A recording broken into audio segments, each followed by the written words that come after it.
The first principle of environmental justice is that people must speak for themselves and that the most impacted must be at the table when decisions are being made.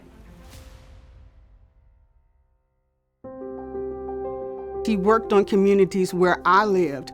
To me, his ability to have the community speak their voice, to share their thoughts, have been so powerful.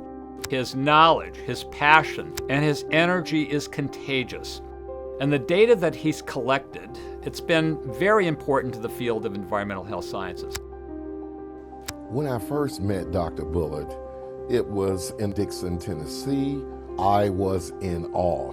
I think that Dr. Bullard has been so important to this movement because documentation is crucial. He's been able to gather data that is so important with policymakers and the media. We turn now to Dr. Robert Bullard. Professor Bullard, it's a pleasure to have you on the NewsHour. Those communities that get hit first, worst, and hardest should receive the aid, the assistance first.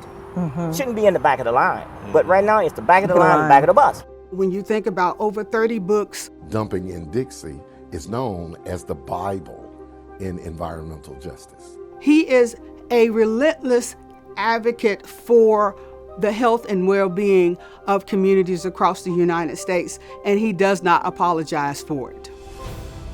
The issues that I've looked at and that we're looking at did not just happen in August 2005. These are issues that have been around for a long time, and the federal government, the state government, and local government oftentimes have not operated in the best interest of people of color and poor people and disenfranchised people.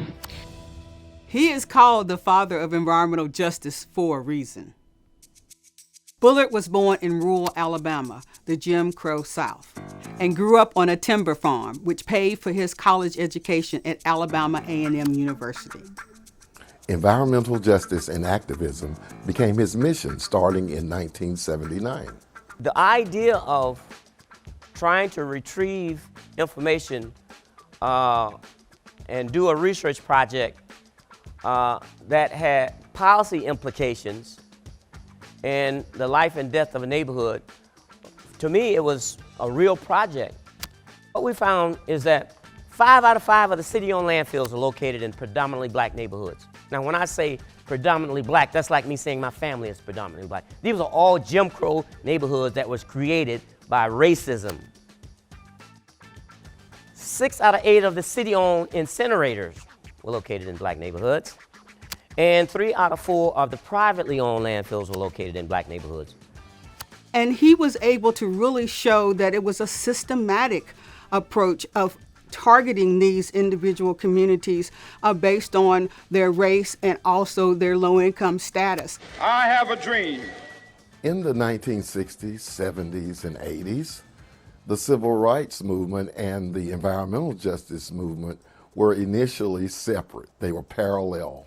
Dr. Bullard helped to bring those two movements together. When we talk about environmental justice principle, environmental justice based on principle that all communities are entitled to equal protection of our environmental laws, housing, health, transportation, civil rights. So we're talking about basic human rights.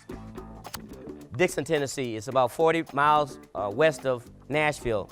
They wrote the black families letter saying, we found something in your water, but it's okay to drink, it's okay to bathe with, and okay to cook with. They found TCE in white families' spring. They wrote a letter saying, do not drink, bathe, or cook with this water. We will give you bottled water. Now, this is before Flint. You know, I've been on panels with Dr. Bullard many times where he says he is a kick-ass sociologist. Kick-ass sociology is what Bob says all the time. And it means that it's not an academic process. It is a calling to really be able to share the impacts of environment on communities. He has the ability to work with individuals to make sure that they understand you can change the rules. You can change the dynamic of engagement. This is in Louisiana, a community that's sandwiched between 2 shell refineries. This community fought for 10 years and finally got relocated. He's serving as an educator, he's serving as a scientist and a community advocate. I mean, he is a dynamo. I always say he's James Brown of the environmental justice movement. I don't know of anybody who's able to do the academic work that he's done, the community engagement on a regular basis, and the fact that he's able to then work on committee after committee, whether it's the federal government or local government. He has just been a consummate person to address environmental justice. And that's very, very important in a movement like this one, where we have been laboring and struggling for over 35 years, that we begin to ensure that we have a new crop of leaders who are going to lead the struggle and continue the struggle so that we can win.